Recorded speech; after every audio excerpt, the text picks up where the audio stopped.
자, 대표님, 그 신부가 기숙사 생활하면서 용돈을 줘야 된다고 하잖아요. 그 왜 용돈을 왜 줘야 됩니까? 근데 그 기숙사 생활을 하면서 용돈이라고 자꾸 생각하지 마시고요. 자, 신부하고 만나서 본인이 약혼을 하고, 그러면은 이 신부는 직장을 다니던 신부도 있을 거고, 결혼을 하기 위해 직장을 그만둔 신부도 있을 거예요. 그때부터 이 신부는 자기가 돈을 벌 수가 없어요. 그렇다고 해서 결혼한 신부가 부모한테 탔을 거예요? 응? 그러면 신부들이 한국 공부도 하고 뭐 하고 거기에 전념하기 위해서는 이 신부가 경제적으로 부족하지가 않아야 돼요. 돈이 쫓아갖고 고향에 서류 하러도 가야 되고 하는데 가면 그 돈을 누가 줘? 제가 어떤 옛날에 이런 저 한번 들은 적 있어요. 본인이 벌어서 하라 캐요. 어떤 상담받는 신랑분 중에. 근데 이분이 정신이 있나 없나? 응? 모든 신랑들은 신부들이 결혼한과 동시에 직장을 다니고 있더라도 그만둬야 되고, 그 때문에 학교도 다녀야 되고, 한국말 공부도 해야 되고, 고향에 서류 때문에 왔다 갔다 해야 되고, 뭐 기숙사 생활을 해서 기숙사에서 잠자고 먹는 거는 다 해주겠지만은 간식을 먹을 수도 있을 거고, 본인 차비도 쓸 수 있을 거고, 그 돈을 누가 뒷받침해줘요? 그러면 결혼 시작해서부터 한국 올 때까지는 매달 그에 맞는 용돈을 줘야 신부가 생활이 가능하고, 그 다음에 돈을 안 준 사람요, 공부 끝나고 나면 나 일하러 가면 안 돼요 소리 나옵니다. 왜? 움직일 돈이 없잖아요. 그러면은 기숙사 생활 공부나 한국 공부가 끝이 났더라도 본인이 집에 있으면서 한국 공부도 하고 한국 갈 준비도 하고 이렇게 해야 되지. 돈이 하나도 없으면 마음에 쫓기는데 어떻게 그럴 때요.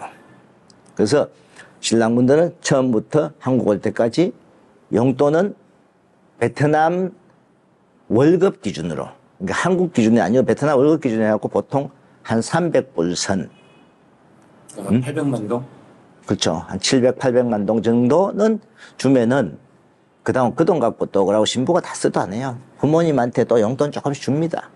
그 돈에서? 예, 그 돈에서 또 주가면서 차비 쓰고. 근데 그게 계속 돈이 부족하다 이러면은 절대 주면 안 돼요. 신랑이 처음에 부족해요. 그럼 주잖아요. 다음 달 또 달라고 합니다. 그 다음 달 또 달라고 하고 점점 단위가 커져요, 이제. 그 다음에 신부가 핸드폰 아이폰 새 거, 아이폰 지금 16 갖고 싶다. 이것도 절대 사주도 안 되고요. 신부가 진짜 핸드폰이 고장이 났다. 그럼 한국 올 때까지 쓸 수 있는 임시 중고폰 하나 사세요. 저희들은 무조건 신랑이 휴대폰을 사줘도 안 되고, 신랑이 고가 기금속을 사줘도 안 되고요. 신부가 용돈 외에 더 돈을 원할 때는 반드시 뭐 때문에 원하는가, 그걸 확인을 하고. 근데 이제 가끔 이런 게 있습니다. 결혼을 했는데 갑자기 아버지가 아파. 엄마가 교통사고가 났어. 이럴 경우 있잖아요. 그러니까 병원에 갔어. 그럴 때는 신랑분 스스로가 어느 정도 병원비 하라고 좀 지원을 해줄 필요가 있습니다. 그게 마음이에요. 우리나라 만약에 장모가 갑자기 아파갖고 병원에 입원했어요. 그러면 처갓집에서 뭐 그 병원비 알아 다 되겠다. 그래도 사이가 조금이라도 봉투에 넣어서 이렇게 주면 얼마나 고마워해요. 그래서 그런 부분은 저희도 진행하면서 부모가 오토바이 사고가 나서 가는 경우, 또는 갑자기 아파서 가는 경우, 그런 경우는 어느 정도 지원을 해줬습니다. 대신 그게 정확히 맞는 건지부터 확인하고, 그 외에는 신부한테 용돈 떨어졌어요, 뭐 했어요 하고 펑펑 절대 주면 안 됩니다. 펑펑 주기 시작하면 이 신부를 베리기 시작한다. 응? 그래서 처음에는 10만 원이 몇 달 지나면 이게 100만 원 돼버립니다. 그러면 결국은 나중에 본인 스스로가 파혼을 해요, 신랑분이. 그래서 용돈은 딱 정해진 이 돈 외에는 모자라면 처음에 첫 달에 모자라요 하는 경우가 가끔 있어요. 그래도 주면 안 된다. 그럼 둘째 달부터 본인이 알아서 쪼개서 써요. 우리나라처럼 한 달 생활비를 주면은 고각 한 달 내에 살아야 된다 이런 기준이 있잖아요. 근데 여기 사람들은 월급을 받아. 그럼 며칠 만에 뭐 할 거 다 하고. 없어. 없어. 그러면 오토바이 기름값만 있으면 된다, 한정이. 이 생활 계획이 좀 약합니다, 한국 사람에 비해서. 근데 여기도 부잣집은 또 안 그래요. 부잣집은 생활 계획 다 있습니다. 이게 약간 월급이라든지 이런 게 작다 보니까, 근데 그래도 더 주면은 안 된다. 그럼 베리기 시작한다. 그건 누가 만약 신랑이 그렇게 만들어요. 신랑이 좋은 거 막 자꾸 해주기 시작하면, 아, 우리 신랑은 내가 하면 다 해주는구나, 이렇게 돼버리면 간이 커지는 거죠. 아이폰이 오토바이가 되는 거죠. 오토바이만 되면 나 잘못하면 자동차 사달라 하게요? 집 사달라 하고. 그래서 그는 한국 와서 잘 살면서 신부한테 그렇게 해주던, 뭐 한국에 살다 보면 한국 사람처럼 한국에서 뭐 나중에 운전 면허증 따고 자동차 또 뭐 좀 소형차 사줄 수도 있는 거잖아요. 근데 처음부터 절대 돈 갖고 마음 살락하지 마. 내가 그냥 단순하게 뭐 애인을 사귄다. 그러면 돈 갖고 마음 사갖고 뭐 매달 사귀다가 안 맞으면 헤어지면 되는 거예요. 와이프는 절대 돈 갖고 마음을 얻지 마세요. 돈은 똑같이 쓰고 누구나 다 하면서도 대신 신랑분들이 베트남에 놀러 왔을 때, 그러고 돌아갈 때는 그 용돈 주는 거 외에 조금 어느 정도, 이거 당신 맛있는 거 사 먹어요. 이라고 조금 정도. 저는 어느 정도 주락하냐. 그래도 한번 놀러 오면 돈 10만 원 선, 10에서 15만 원 사이 정도는 가는 날 좀 추락합니다.